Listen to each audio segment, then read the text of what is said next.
welcome to another episode of the Atlantic CIL podcast. I'm the executive director of the Atlantic CIL, Donald Campbell. We're here with one of our favorite new people that came into our lives about maybe 2 years ago, Janna Roberts, who does a lot of work, has a lot of personal and professional experience working with people with different disabilities. And we're going to talk about that. Hi, Janna. Hey, good morning, good afternoon, good evening. How's Yeah, everybody? whatever time of day or night, if it's 3 in the morning and you can't sleep and you want to listen to the nice tones of Donald and Janna help you go to sleep, that's what we're here for too. So Janna, let's talk about. I'm gonna just ask you. So, what do you do? Where do you work? Talk about that. Let's start I there. actually work for ACFSO, Atlantic Cape Family Support Organization, where I support and advocate and educate for families that got children with a mental disability or autism.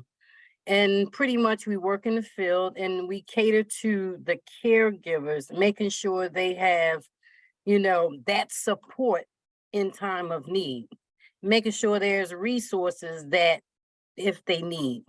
That's great. So, how did you get involved in this work? What drew you to it? What drew me to it? A passion. I actually worked in the medical field for almost 30 years. I actually took care of a doctor's mother as well. But what drew me to this is after my son, who had a head trauma, walking down the street and somebody hit him from behind, he wound up with a mental disability. So as time went along, trying to navigate that because my son was going into the adulthood, which is different from the children's system of care.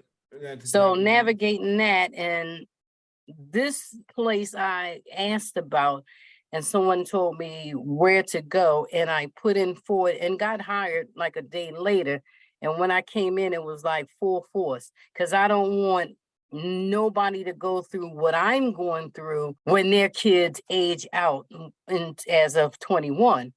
So I wanted to make sure I learned as much as I can and I can be hands-on with families and making sure they're educated, knowing they have a voice and a choice for their child's, help. Yeah, I think that's a great point, Janna. I think I was at a meeting the other day, and one of the people were talking about, one of the other directors of the CIL were talking about how the key to any successful transition is the parents being educated and the caregivers being educated about their rights and the resources. Like that's what makes or breaks the success of any transition to adulthood. And yeah, I want you to talk about that, the importance of knowing the system and learning about it and kind of the challenges you face. Can you talk about that? Yes, because the challenge that I faced, pretty much ACFSO, the Children's System of Care, which they call CSOC, is about 23 years in. When my son wound up having a disability, I pretty much didn't have nowhere to turn because that wasn't a thing at the time. I didn't know anything about mental illness, only that I know that I worked in a hospital and had to go into, the psychiatric unit to help with the insurance part. I didn't know anything about, the whole total overlook of diagnose or who I can go to, who can I help, who can help me with this, the DDD applications, Yes. knew nothing. Well, when I took on this job, I took on a whole playground, I say. I didn't know anything about it, but I educate people. I know how to do a DD application. I know how to do a DD. And I also know how to file for guardianship without even going through the lawyers, which is costing abundance of money for families. Yes, exactly. So there are a lot of things that I've learned through my trial of all of this has been pretty successful, and like I said, I don't want no parents to be like me. So when I go in, I try to educate them from A to Z of everything, anything that I've been through, everything that I've learned, something that they're going to come across as the kid get to a certain age. So the best thing is educating the parent to the fullest, or the caregiver, whoever it is, to the fullest, and know that you do have rights. You know that there is all kinds of things out there that can help you get through this. Because I'm not going to say there's not days that I don't cry because I feel like I'm backed up in a corner. But I will say mental health and independent living had beautiful people in place. When I did get hooked to them, it felt like a door opened for me. And it's, I got placed with the right people who listens, who direct me, who gave me that comfort that I needed. Especially when you have a family that doesn't know about mental illness and you're going through this struggle by yourself. Right. And then, there's a lot of stigma still involved with mental illness, and a lot of people don't even like to talk about it. And a lot of people, try to sweep it under the rug. And, it's just, there's a lot of just societal barriers to it as well. Did you encounter any of that? Like people who they just kind of dismiss it out of hand? Oh yeah, a lot of people just give me a bunch of papers and say go for it. And with that, when you're going through a lot of stuff with your child, thank God I don't have any mental issues, that it would be a struggle even but I'm trying to navigate it. And was many a days it was doors shut. I'm asking questions. They just love to give paper and let you go about Yes. your business. Yeah. If you're so stressed out and trying to keep yourself together and people's giving you paper, sign this, do this, fix this. When my son first had a head trauma, we tried to get Medicaid for him. The first thing a lady told him, he had to go through a program before even getting Medicaid or any monies a month. And I'm like, he had a head trauma. He doesn't remember. I'm trying to explain. She said, well, he won't be good for service. That was in a place in Hamilton. I went to the Atlantic City office and asked to speak to a high up person. And they was like, that's not true. You explained to him what happened. And I said, yes. They asked to speak to my son. He okayed for me to speak to him. And they looked into it. They got his records pulled. And they said, that's totally wrong. I was paying for my son's mental health medicine. That was costing me like almost $1,000 a month. Wow. That's one. At the time, I had a child going into college, so it was like a real struggle trying to balance.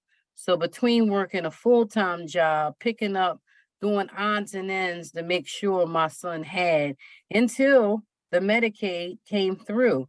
So if you don't know your rights, and if you think that what somebody's telling you is Right. correct, dig deep, dig a little deeper. I mean, and sometimes, like I said, you keep trying to dig and still you come to a dead end. That's what was happening to me in the beginning. Then I just started saying, hey, reach out. I got a call here, there, and everywhere, and I wish I could be around the whole world, because trust me, I would love to navigate what everybody else is going through that I'm going through. Well, I just think that's I really want to like highlight, because I think there's an important lesson in what you did. I think a lot of people, the first person you spoke to would have taken their opinion and been like, well, I guess that's it. I guess that's the truth. But just because somebody works for somewhere or is in a position of authority, it's always good to get a second or sometimes a third opinion, because unfortunately, the reality is sometimes people even who work in this field and know and work for these programs, they have a misunderstanding of the rules. So Yes, they give out misinformation, which is that's right. bad. And then, which, And you're things already do change. right. Things do Exactly. That's the change. other thing too. Things change. They One might thing be, about go ahead.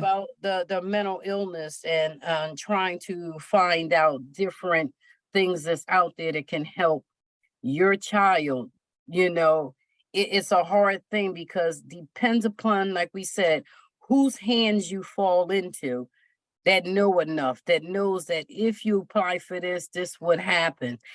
If you apply for this, it's too early. I applied for Social Security for my son because they told me, and Right. he was only 2 months into being diagnosed. That wasn't long enough. It had to be like a year. He had to be diagnosed. He had to be on medication, Right. following through the protocols. So of course we got denied, and I couldn't understand. But now I have a clear vision of why.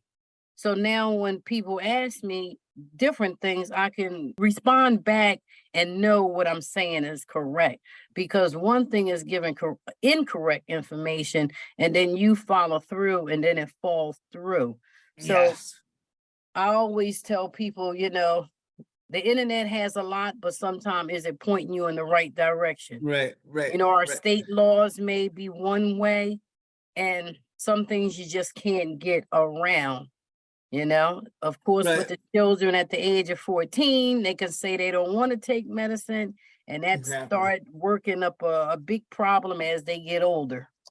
Exactly. That's the other thing too. You can't force anybody to do anything, especially once they turn an adult, unless you get guardianship, and that's a process as well. And I think what you're saying is so key about sometimes I say that there's enough information out there for people to know enough to be dangerous. Like some people get half the right information and they start giving like half the right information. Your right laws change. So maybe that person you talked to first, maybe they were right last year, but that year then it changed in a year and they didn't keep up to Yeah, date. So yeah, the you things have changed and laws have changed. So it's like sometimes walking in eggshells. You don't know which piece is sturdy and which piece is getting ready to crack and change up.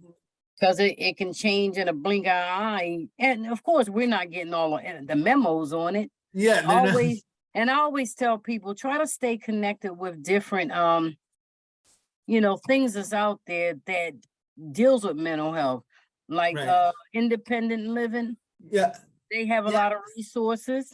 right. And of course, I am thankful that I am connected with them. So anytime I need to ask a question, if I don't know, I know they'll know. And if they don't know, they'll find it for me. Right. So I think what you're saying is key too. You gotta kind of build a team. Like you gotta build your yeah, resources and get your man, you gotta pull strings from all in. yes. It's good to be kind and nice because you never know what step you gonna have to step on to lead you to what you Right. need.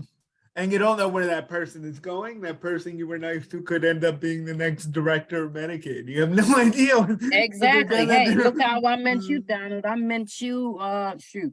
No, that's been about 4 or 5 years, Donald. I came across you with the DDD Yes. thing, and we used to meet in person, but then when it got to be virtual, that's when I got to see you more. So you never know whose path you're gonna cross or Right. who's crossing the same path as you, because some people are not going to come out and say, hey, I have a mentally ill child, or I Right. have a Right. disabled, or I have a child with autism or whatever. Right. Like me, when people ask me, hey, how's your day? I said, my day is good. Thank God that I woke up, but I also please pray for my son. And then I'll tell them in my journey what I went through, even every family that I even talk to, that I let them know I walk this walk. I talk this talk. I live this Right. life. You're not by yourself. So don't think that I'm this person doing this job and don't know anything. No, Right. I'm going through the process too. Right. I've been Just there. as I've done well. that. And I don't mind shedding tears with them. Cause like I said, it's a hard journey, but it's also you're working on yourself and you always got to keep your mental together. You got to have self-love, self-care. Sometimes you got to breathe deep.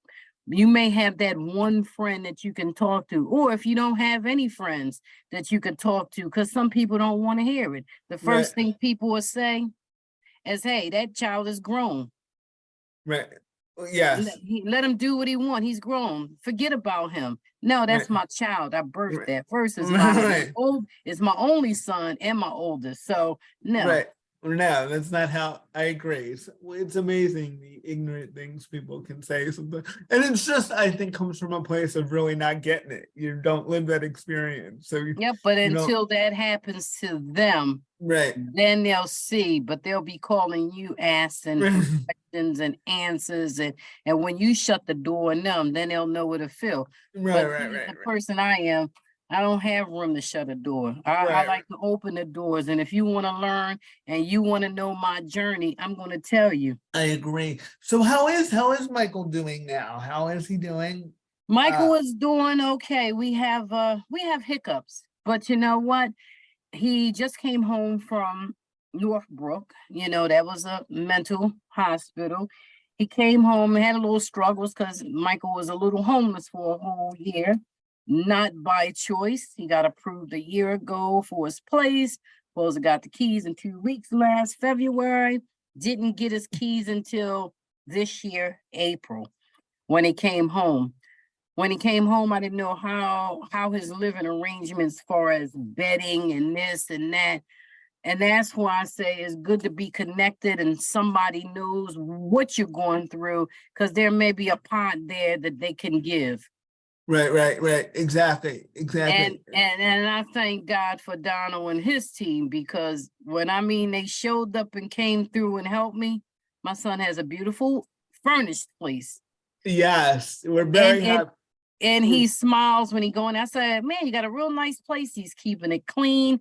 We still battling with the everyday taking your medicine twice a day thing, or I'm gonna take this one pill, but I ain't taking that pill. You know, he likes to cook. We had somebody donate him some pots and pans, so that's kind of, he's getting on track.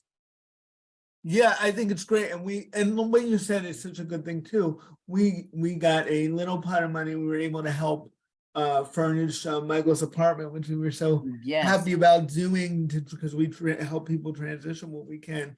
And I think what you said is so important, even if an organization's, because a lot of these organizations, sometimes you don't have the funding yet, but if they know your story and you have that relationship with them, they Right. don't forget.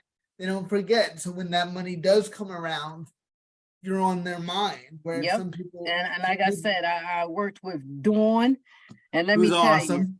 let me tell you, outstanding person. When I mean support, she heard my cries, she heard my story. She reached out to me every week. Hey, self-care, self-love. I said, I know, because I always tell my families that I work with self-care. But it's hard sometimes to even focus on that when you're focused on your loved ones and you don't want them to get in trouble and you don't want this and that. And see, with Michael going into his own place for the first time by himself, it was different for him. Hey, I got nice furniture. I love my bed. He keeps his place clean. Now, my next thing is trying to get him a radio or set him up with cable so he just won't be in a quiet zone. That's the only thing. I go past and make sure, he has his food, so he can cook himself. We dealt with when he was homeless, a lot of tickets out there. We had to go to court. I'm right there with him. The first thing the lady and the judge said, "Are you his caseworker?" I said, "No, I'm not his caseworker. I'm his mother, but I advocate hard for my children." I said, I wish I could just be his daggone care. I mean, like his caseworker and not his mother, because I would have been really into it. I am. I'm his caseworker too, of his mom, of his lawyer, of whatever it needs to be in that situation. So the one good thing even with going to court now, he got this ultimatum, and I'm hoping he follows through with it. And that's either, hey, you're going to have tickets and this is going to stay on for loitering or smoking out in front of the bus station. Stupid tickets, but they're tickets and there's laws. So with that, he had to hook with JFS, and he has to have them in his life for at least a year, which is great, which I want, but he have to be willing. Right. And that's a great point, Jenna. It's like, I think a lot of people, like you always talk about, the people who don't get it, like, well, just make Michael do this. Like, you can't make somebody do things. Yeah. They have to Michael's be 30, Michael's 36. Right. They have to be a willing participant. And when you have a mental health disability, a lot of times that's hard because they're dealing with their mental health disabilities. So they dealing with their mental health disabilities and they don't see that they're doing anything wrong. How many telephones we done went through? Cell phones. It may be in 2 months. It might have been 3 phones. Right. And I told him, I said, wait a minute, what is the tantrum for? You got a tantrum like a 4 or 5-year-old, and now you don't have a phone and you blaming everybody else why you don't have a phone. I said, now you have to look at yourself and saying, hey, you're not growing past this. And 2, there's a consequence. The consequence is now you can't call me. Right. Which may not be bad sometimes, but I like for him that if something is wrong or he needs to talk, that at least I'm there. Even though I may get cussed out, but I know that's not my son. Right. That's somebody else always telling them, who am I talking to today? Is that person that's just walking down the street that don't know me? I said, that's not my son. When you finish, come talk to me. Right. When you see my son, let him Yeah, tell him to give me a call. Cause he's good for saying, I think you was cloned because you're not my mother. And why he says that, I think, is because now a little more sternness in me, standing my grounds. That's what I say. I'm standing my grounds as that parent because I can't let you tear me down. And then I won't be no good for you. I said, if you keep trying to tear me down, I'm not going to be here for you. And then who's going to help you? Right. It's the importance of you want to help somebody, but also keeping your boundaries and keeping yourself. Right. I said, I'm not going to be sick. I can't be in the hospital. I can't be in the grave because if I'm not here, I can't help you. Right. And what are you going to do? Right. Exactly. That's exactly right. We'll end a little bit about talking about getting housing, because that's a journey too that people don't really understand. I think people think, you don't know how many times I've heard, oh, just sign them up for affordable housing. Like you go out into the backyard and press the And pull out affordable a place and throw it in your lawn. Trying to find housing for anybody now is very hard, but even for the ones that has disabilities, it's very hard. You even like my son, he wouldn't be good for a group home.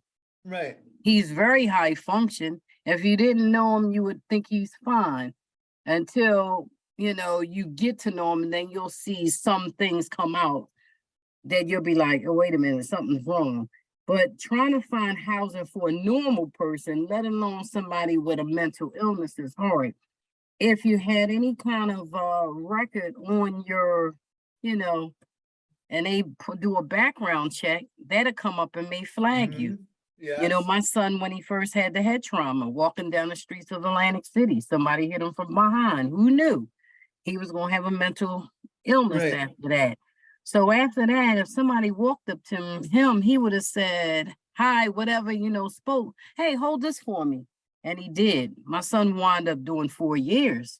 Right. For 4 years, that charge wasn't great. So with the charge, certain housing you can't move in, and they give you a stipulation. You have to wait 5 years or 10. We had a 10-year we had to wait. So within that 10 years was good. But that last year when they said, hey, you got your apartment, we'll give you your keys in 2 weeks. That was 2022. We just got the key 2023. Right. So in his mind, mentally, they took all my information. There's apartment, but they got somebody else living in the apartment in my name. Because that's how paranoia, schizoaffective may go. Yes. So we went through that for a long time. He didn't care what he looked like. He didn't care where he slept. I've seen many pictures of my son laying on the ground in Atlantic City. I mean, hot days with a winter coat on, because sometimes it gets cool at night. So where can you put your coat? But that was how his life was going. He didn't want to take medication. If he got in my car, he wasn't trying to get out of my car. I mean, it was a lot of battles of going back and forth. Now going forward, like I say, he's doing good. I'm hoping and praying that he does take the injections for his mental health medicine, which you would get once a month. Then he knows to stand into his system, and we won't run into these hiccups of, I'll take the dissolvable medicine, but I ain't taking the pill. Right. Or you hear, I took it this morning and yesterday. But the thing is, when you go to give him his new prescription, you wonder why one medicine's all going and the other one is still a full bottle. Right. Exactly. It's so finding that right combination, and also what works for you, because remembering to take pills, especially when you have a mental health disability, is hard, because you can wake up and he always say he's going to get off the mental health roster. I'm not mentally ill. I don't need the medicine. I'm going to get off this roster. My son would have been an engineer. He was definitely good in graphics. But of course, this is how it is. And he always say, my sisters all got good degrees, but what about me? I'm like, you got your own degree in your own way. I said, 'cause Yes. one day you're going to be an instrument for somebody. And that's what he wants to do. Right. He wants to be able to advocate and tell these young kids, certain things of life Right. that this is And not. as you know, people do live every day productive lives with mental health disabilities. And the key is finding that taking your medication and staying on top of it. It's not like his life is over. He could definitely Yeah, he do a just lot of good. needs. And I think people with mental illness that don't have nothing to do every day but wake up, they need something as a purpose. Right. I Right. don't get up just to say, hey, I'm up and that's it. Four Right. walls, go outside. So they need a purpose to make them feel like somebody, like they a purpose in this world for something, you Right. Right. know. But when they have that everyday stagnant, and like I said, he's pretty high function. So I told him one day, hopefully that would be a thing that you, even if it's a day or two, something to give you something to do instead Yes. of driving everybody else insane because you ain't getting your way. But that's how it is. The one thing I will say is having somebody with mental illness in your life is called grin, bear, and have patience. And when I mean patience, you have to really find a lot of patience.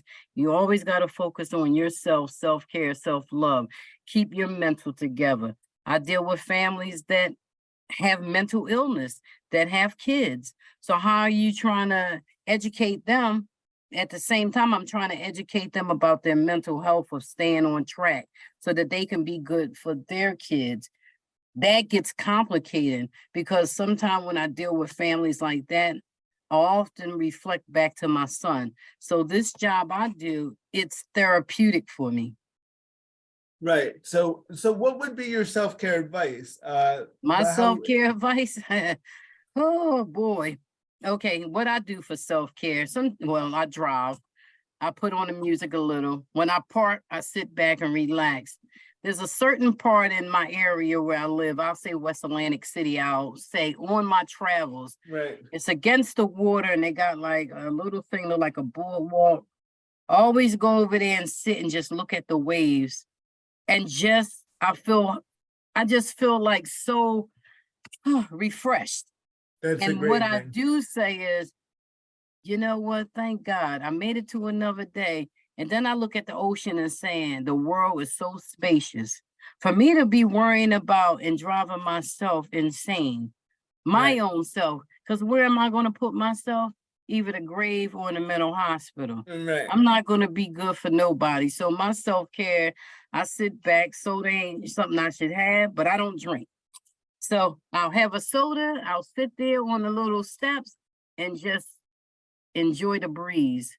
Take Right. care of yourself. Little things you like, even if you don't have a lot of money in the pot to do it, just do something. If it's Right. a scoop of I think ice cream. yes, I think that key of what you how your self-care was, you found your own like space. You Yeah, found your own area where I you can found get my away own from area everything. and everybody's space may be different. Somebody may like getting their fingernails done. Somebody may just like playing cards. Whatever it is, you find time and don't eliminate your friends that you have and just shut down completely. Right. So you know who your A1 friends are. Yes. You know who's your ride or die crew. Then you have the crew that, they just freaking nosy.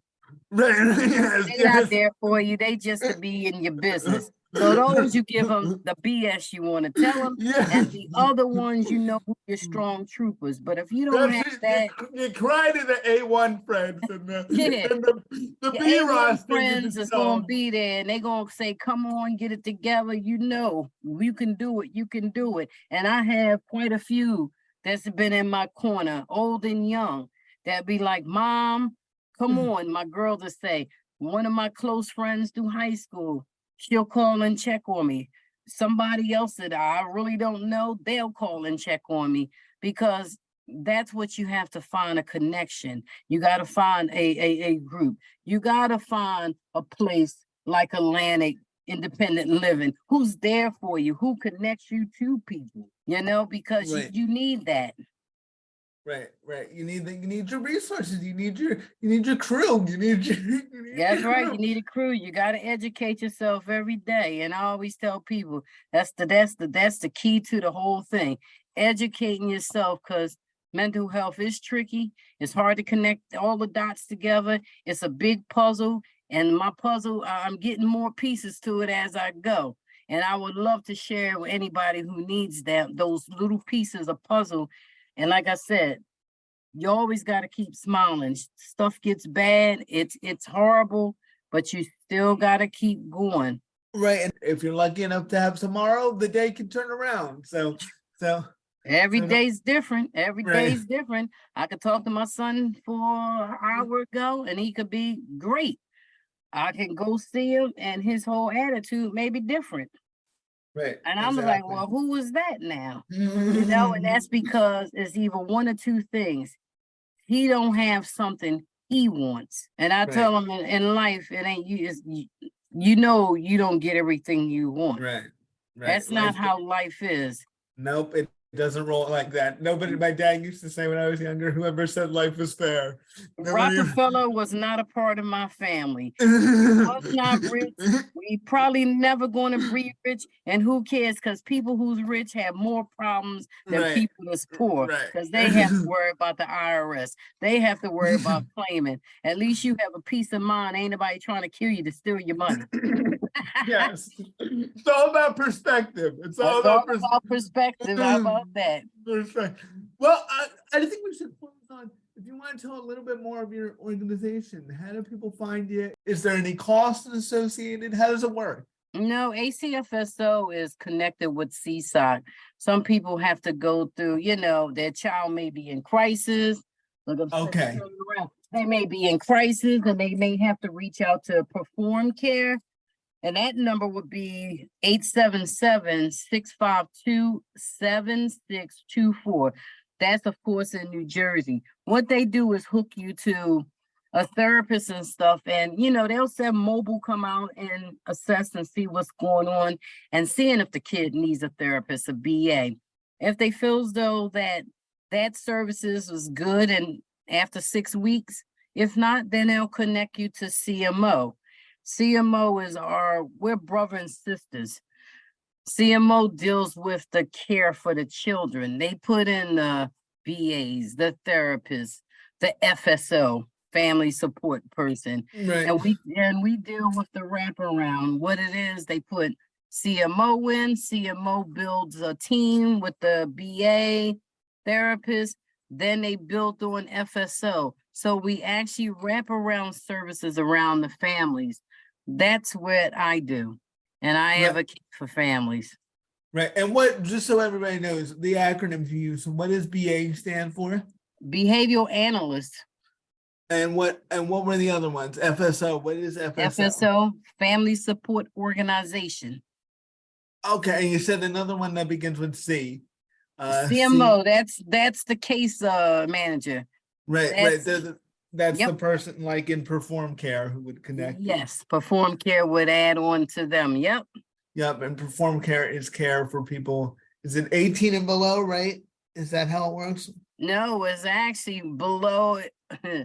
Shoot, I had a kid as early as 3 years old up to 21. After 21, that's when they go into the adult world. Right. And Perform Care, are they like DDD for? Well, Perform Care, if you can go, you can actually call them to ask them how to apply for DD or DDD. Right. They can tell you where to go and they can send you a link so you can do the application online. Right. And they help you get connected to resources. And I think I'll just close with this.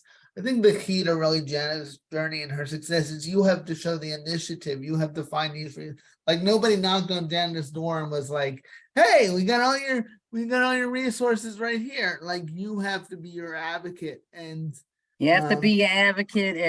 And when you go into different places, I always was a book searcher. Oh, what's this book for? I came across a book, New Jersey Resources. Yeah, That was like the Bible. That was the Bible to all things for me. I got connected to different numbers for the state. I got connected to this person, that person, and they have a lot of information that I pass along to families. Right. There's the New Jersey Resource Guide, which the Division of Disability Services does, and it is really really good. And we have copies of it at the CIL. It is a great guide, and it, you know, and you have to, like, because again, they don't call you. It's not like somebody calls, hey, Nope. Dan, I heard Michael's going through some stuff. I heard he had, that's not how it happens. No, Dan- that's not how it happened. You get discharged from the hospital with a mental illness. Here's a piece of paper, here's that, and see you later. My Right, son, before I go, I know when my first time I went through this part of the journey when my son got admitted, he went from PIP in the city of Atlantic City to mainland into the mental health spot. From there, he's non-compliant. He went to Northbrook, that's in Blackwood. From there, he still wasn't trying to do after 30 days. He went to Ancora for 14 days. And from there, they finally got him to say, hey, let's take this medicine. Let me check your blood work, because he didn't want to get blood work done. But when he got discharged from there, that's when I knew it's time for me to put my real big girl pants on. They Right. discharged him with a paper with no information on it. Just 2 names, and told me, when you call here, ask for these people. Well, when I called Atlantic Care and I called to JFS, neither one of these people worked at neither one of these places, and they had no clue what I was talking about for my son.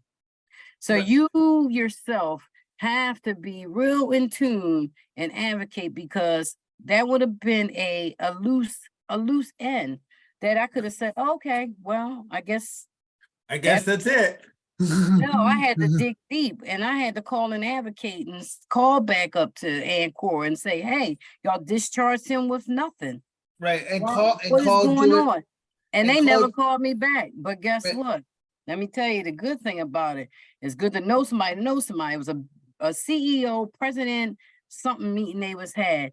And I got invited to it. And they asked parents that had, family members that came through. And Lord behold, why they invite me? Well, because When you I have a finished lot. with when I finished with that, they all had their mouth open, because I showed them the paper that was given to me and my son at the time of discharge that had nothing on it. Right. So And you yourself have to be in tune to everything with this, because it's a walk, it's a journey. I'm not going to say it's easy, but you take deep breaths and you'll pull yourself through. Go ahead and let tears out. It's okay. Right, and there are great resources. Jewish Family Services, JFS. You did get connected to eventually. And another quick lesson before we go is, I think it was really good that you kept that documentation. A lot of people don't keep their documentation, but having that and Oh, being I able got to a whole pull- stack of documentation since day one, and I always tell people, go get one of them big storage bins that you store your clothes or whatever in. I used to get everything that came through the mail pertaining to Social Security, pertaining to the hospital records, pertaining to this. I always ask, as I put them in this container, I turn them upside down, so I know in the beginning part is at the bottom, all the way up. And I still do smart. that to this day. So there's nothing that's going to get past me, because he's not going to keep up with it. No. And you know that a lot of these agencies and a lot of these programs, they require a lot of documentation, and being able to say, Too much he has- documentation. Exactly. There's a lot of barriers. So we're always trying to limit that. But it's, like you said, the world's not fair. So you got to be ready with The your. world's with your- definitely not fair, and some you people know. just don't care because they never walked in your shoes. Right, exactly. Some Well, people got gravel in their shoes, people got sand, some people may got wet shoes. some people shoe don't even get shoes. So How about it? So that's great, Jen. I'm so glad we got to talk to you. I'm so glad Dawn, our independent living specialist, connected us. She's awesome. Special And shout she's out. very awesome. If everybody get a Dawn, you good. Mental health associate, Atlantic dependent living. Let me tell you, you got to get connected. And I got connected. It's funny how I got connected to one to the other. Sometimes I wonder, I said, God works in mysterious ways. Right.